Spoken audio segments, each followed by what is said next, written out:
Agar siz endi boshlashga kech deyotgan bo'lsangiz, men sizga 40 yoshida o'zini biznesini boshlab, 50 yoshida o'zi tanlagan yo'nalishda muvaffaqiyatga erishgan Vera Wong hayotini taqdim qilaman.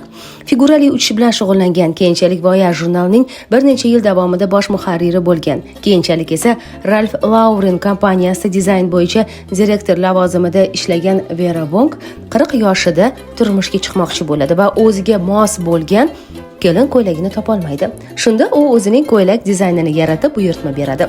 Shundan so'ng Vera Wong otasini qo'llab-quvvatlovi bilan o'zining shaxsiy kelin ko'ylaklar brendini yaratishga muvaffaq bo'ladi.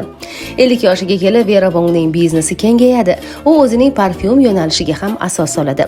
Agar siz hali ham biror yo'nalishda ish boshlay olmasdan endi kech deyotgan bo'lsangiz, adashasiz. Siz kech qolmadingiz. Siz endi yetildingiz. Endi vaqti keldi. Aynan qanday qilib ish boshlashni bilolmayotgan bo'lsangiz, men sizga Smart texnikasini taqdim etaman. Qahva Feruza Umurzoqova bilan jurnalga obuna bo'ling va Smart texnikasini qo'lga kiriting. Shu bilan birgalikda hayotingizni o'zgartiradigan texnika va hikoyalarni ham aynan onlayn jurnalimda o'qishingiz mumkin.